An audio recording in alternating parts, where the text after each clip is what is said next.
Assalamualaikum dan salam sejahtera. Saya Zoniza Awang, ini Ringkas TVS.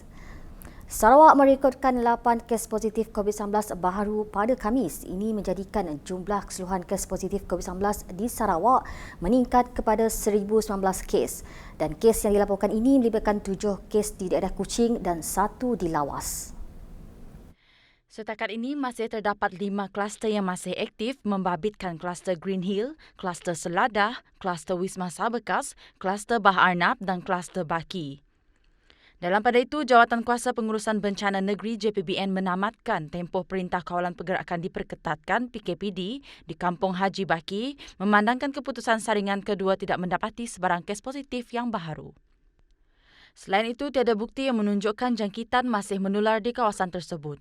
JPBN Sarawak turut menzahirkan ucapan terima kasih kepada semua agensi dan penduduk kampung atas kerjasama menjayakan PKPD berkenaan.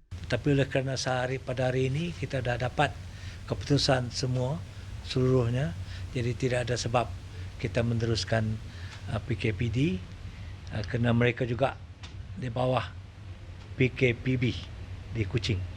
Tapi mereka boleh keluar dari kawasan masing-masing. Sementara itu, Pengerusi JPBN Sarawak, Dato' Ahmad Dokus Unggah Embas berkata, penyebaran wabak COVID-19 akan lebih cepat ditangani dengan meningkatkan pengesanan kes aktif ACD. Jelasnya, kejayaan PKPD di Kampung Haji Baki menjadi contoh untuk kerajaan negeri menerusi pelbagai agensi menjalankan prosedur operasi standard SOP yang serupa sekiranya peningkatan kes berlaku di kawasan lain. Daripada lebih 4,000 ACD dilaksanakan, 33 penduduk di kampung tersebut didapati positif COVID-19. Saring. Ini bermakna kalau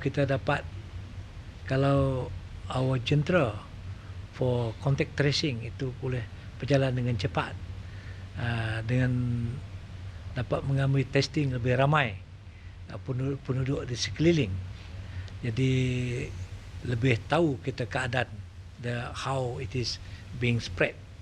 So you see in Kampung Haji Baki we get only 33, and since people were not allowed to move, then we can manage to cut the chain. And for ACD, we want to get to as many as possible. The first initial contact and on and on. Jadi pelajaran. Terdahulu, JPBNS telah dan sedang mengawal beberapa lokasi panas penyebaran wabak COVID-19, antaranya Jalan Desa Ilmu, Tabuan Lot, 101, Uni Garden dan Gala City. Bertemu kembali. Jabatan Meteorologi Malaysia, Met Malaysia pada tengah malam tadi mengeluarkan amaran ribut petir serta hujan lebat dan angin kencang di seluruh Perlis dan beberapa kawasan di Kedah. Antara kawasan yang terlibat di Kedah adalah Langkawi, Kubang Pasu, Padang Terap, Sig dan Baling. Turut dijangka mengalami cuaca serupa adalah beberapa kawasan di Sabah iaitu Nabawan, Keningau, Ranau dan Sandakan. Manakala di Sarawak di Kapit, Bukit Mabung dan Belaga. Berhenti keliukan rakyat dengan propaganda politik. Demikian tegas Pengerusi Parti Rakyat Bersatu Sarawak SUPP, Datuk Seri Dr. Sim Hui Yan kepada Parti Pembangkang agar tidak memutarbelit fakta demi meraih sokongan. Jelasnya, jika parti itu benar-benar berjuang untuk rakyat, pindaan rang undang-undang itu seharusnya disokong dengan niat untuk memelihara kepentingan rakyat Sarawak. They still trying to twist and turns, and the Chinese word for last year is called "pian," means tipu. And so for GPS or ACPP, we just want to share with people of Sarawak that for 61 years ACPP always fight for people of Sarawak, and we are still here to fight for people of Sarawak. We never change our mission. And whereas others, 2 days ago they said you insert Sarawak. Today, you say, no, you must define Sarawakian. So that is called pusing. Yeah? And that is very important, that we want to assure the Sarawak and people of Sarawak that forever now, the Dewan Undangan Sarawak, the Cabinet of Sarawak, will be in the hands of people of Sarawak.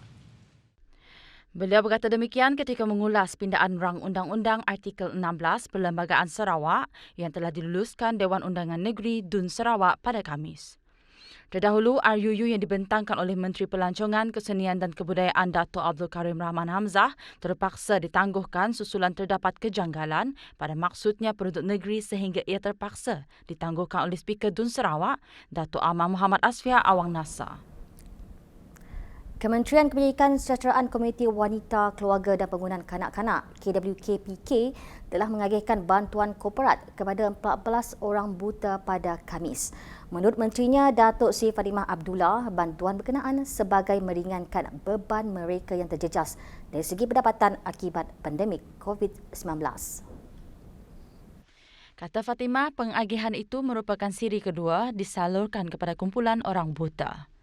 Hadir sama dalam majlis penyerahan bantuan korporat itu ialah Setiausaha Tetap KWKPK, Dr. Saadiah Abdul Samad. Dalam pada itu, Fatimah memberitahu penundaan Parasukma 2020 Johor merupakan keputusan yang tepat bagi memastikan para atlet yang bertanding dalam keadaan selamat. Untuk rekod, Sarawak mula menyertai Parasukma sejak tahun 1994 dengan kejayaan juara sebanyak 13 kali. Laporan itu tadi mengakhiri ringkas TVS untuk jam ini. Saya Zonza Awang. Salam hormat dan jumpa lagi.